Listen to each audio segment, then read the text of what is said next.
Hello students, welcome back to my channel. This is my second video in the series for circular flow of income. In the previous video, we talked about circular flow within the two-sector model without any financial sector therein. In this video, we shall focus on the circular flow of income within the two-sector model with a financial sector included. Alright, so let's move ahead without wasting any time further. So just for the benefit of those who don't know what a circular flow of income is, a circular flow of income would refer to the cycle of generation of income in the production process, its distribution among the factors of production, and finally its circulation from households to firms in the form of consumption expenditure on goods and services that are produced by the firms. Alright, let's take a look at how the circular flow of income in a two-sector model looks like. So this is how a circular flow of income in the two-sector model with the financial sector would look like. So in a two-sector flow of income, the economy is simplified into two main sectors. We have the households, which is this, and the firms or the business sector. So the circular flow would represent movement of factor services, goods and services, and money between these two sectors. The introduction of financial sector would add another layer to this model.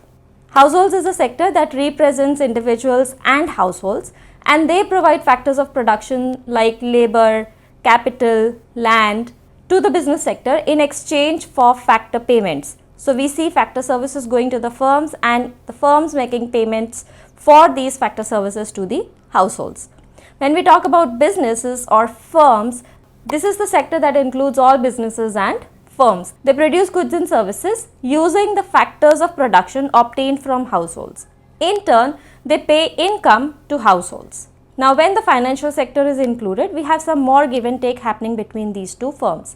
Now, if we remember from the previous video, we assumed that households do not save anything and the firms do not hold any inventories and they do not invest. Alright.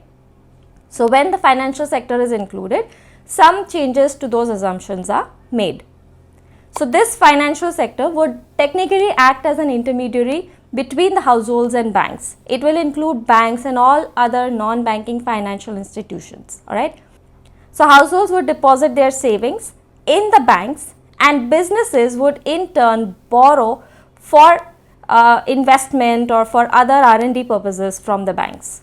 So savings technically is that part of income which is not spent by the households on goods and services. Investment, on the other hand, would refer to the expenditure that the businesses would incur on production of goods and services. Certain examples could be expenditures on plant, equipment, research and development, advertisement, so on and so forth. When we talk about savings, savings are treated as withdrawals or a leakage. So what is a leakage? It is that amount of money which is withdrawn from the flow of income, or in simple terms, it is something that would contract the flow of the income in the circular model. Now, investment on the other hand is considered as an injection into the circular flow of income. Now, what is an injection? It refers to that amount of money which is added to the flow of income, and injections would increase the flow of income in an economy. So, savings would withdraw the money from the circular flow and investments would inject money into the circular flow. Alright, let's take a look at what are the conclusions and what is the equilibrium scenario in this model.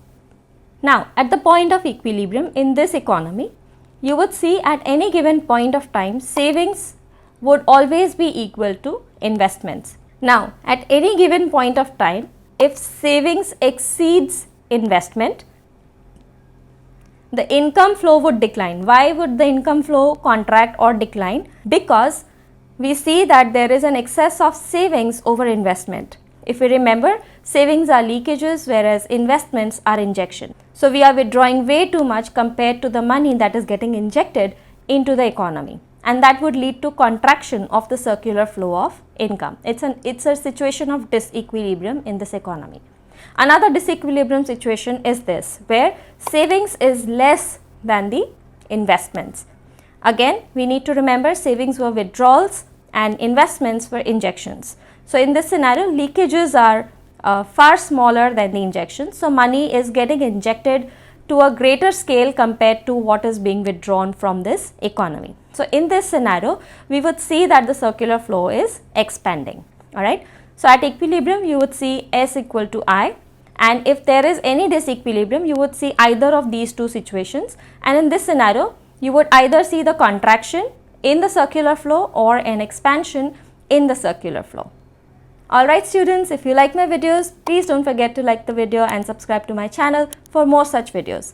I'll see you in another video with another topic. Bye now. Take care.